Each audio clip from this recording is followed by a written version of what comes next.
हाँ, तो विद्यार्थियों, हम आपके सामने फिर लेकर हाजिर हैं पाठानुसंधान से संबंधित वीडियो अपने चैनल पर। पाठानुसंधान की आवश्यकता के विषय में हम आपसे बातचीत कर ही चुके हैं। अब आपसे यहाँ आज चर्चा करेंगे कि पाठगत विकृतियाँ क्या हैं और कितने प्रकार की होती हैं। तो आप देखेंगे कि पाठगत विकृतियाँ मुख्य रूप से दो प्रकार की होती हैं। एक तो अनिच्छित होती हैं और दो इच्छित होती हैं। अनिच्छित का मतलब आप समझ ही रहे होंगे, इसका अर्थ कि जी इच्छा नहीं होती फिर भी कहीं ना कहीं से वो शामिल हो जाती हैं। इच्छित हैं यानी हमारी इच्छा द्वारा कहीं ना कहीं वो आ जाती हैं। अब इसमें देखेंगे आप, अनिच्छित विकृतियाँ भी दो प्रकार की होती हैं। पहली होती है प्रमाद जनित और दूसरी होती है अज्ञान जनित। प्रमाद जनित तीन प्रकार की होती हैं। इसमें आपका पहली है क्या है, पाठलोप। पाठलोप क्या है, इसको आप बहुत साधारण भाषा में इस प्रकार समझ सकते हैं, किसी वर्ण, शब्द, पंक्ति या अनुच्छेद का लिखने से छूट जाना पाठलोप कहलाता है। यानी कोई लिख रहा है और कोई वर्ण छूट गया, कोई शब्द छूट गया या कोई पंक्ति छूट गई या कोई पूरा का पूरा अनुच्छेद ही छूट गया, तब इस वाले विकृति को आप क्या कहेंगे, पाठलोप कहेंगे। पाठागम है एक। पाठागम क्या होता है, किसी शब्द, वाक्य आदि का दोबारा लिखा जाना पाठागम है। यानी पुनरावृत्ति होती है इसमें। जैसे कोई शब्द है, बार बार उसको लिख दिया, कोई वाक्य है उसको आपने दोबारा लिख दिया, इस तरह से। एक और है इसमें पाठ विपर्य। ये क्या होता है, पाठ विपर्य, इसको आप समझिए, किसी शब्द या वाक्य के स्थान पर उसका उल्टा पुल्टा रूप लिख जाना पाठ विपर्य कहलाता है।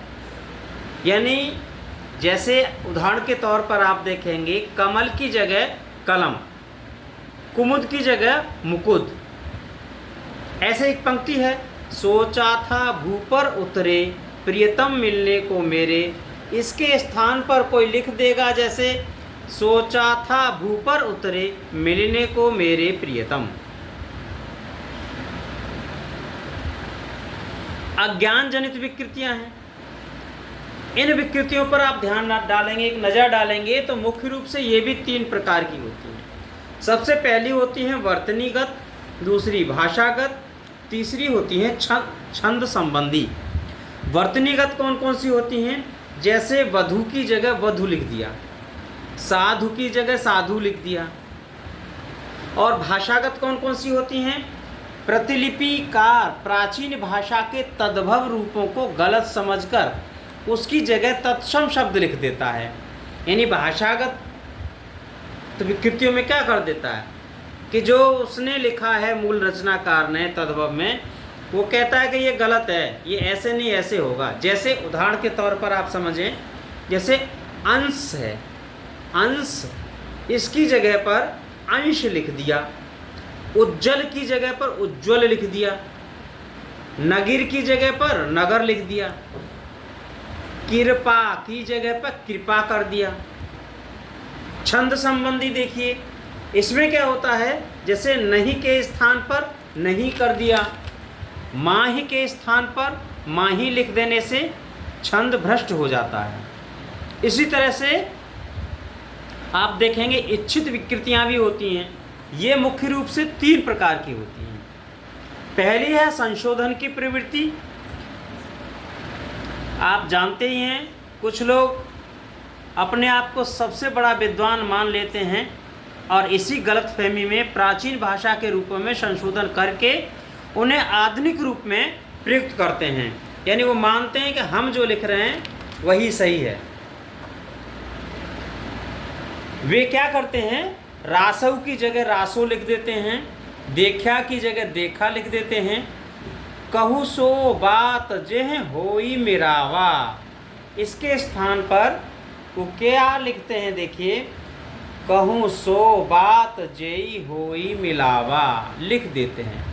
लेकिन ऐसा करने से मूल पाठ के साथ कभी न्याय नहीं होता। हमेशा वह अन्याय ही करता है। अब इसमें देखिए परिवर्तन की प्रवृत्ति।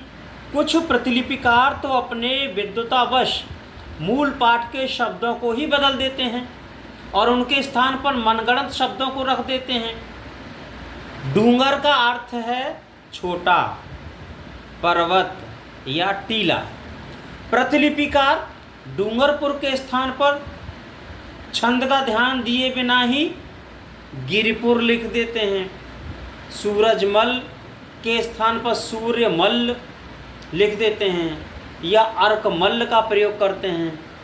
सुल्तान के स्थान पर सुरत्रान लिखने से अर्थ का अनर्थ हो जाएगा। जैसे आप देखेंगे सुल्तान का अर्थ क्या है? देव मूर्ति भंजक। और सुरत्राण जब आप देखेंगे तो पाएंगे कि उसमें है उसका अर्थ देव रक्षक। तीसरे प्रकार का आप देखेंगे प्रक्षेप की प्रवृत्ति। जैसे पृथ्वीराज रासो और बीसलदेव रासो की विभिन्न समय में निर्मित अनेक हस्तलिखित प्रतियां मिलती हैं, जिनमें परस्पर विरोधी पाठ, परिवर्तित रूप, प्रक्षेप एवं अवान्तर कथाएं पूरी तरह छाई रहती हैं, जिससे मूल पाठ ढूंढना असंभव हो जाता है। आप देखेंगे आदिकाल के रासो साहित्य के विषय में जब आप ध्यान से देखेंगे आलोचकों के मत, तो आप यही बात पाएंगे कि बीसलदेव रासो हो चाहे पृथ्वीराज रासो हो, कुछ लोग कहते हैं कि यह प्रमाणिक है, कुछ लोग कहते हैं अप्रमाणिक है, कुछ लोग प्रमाण होने के तर्क देते हैं, कुछ अप्रमाणिक होने का तर्क देते हैं। तो ठीक है विद्यार्थियों, फिर आज इतना ही।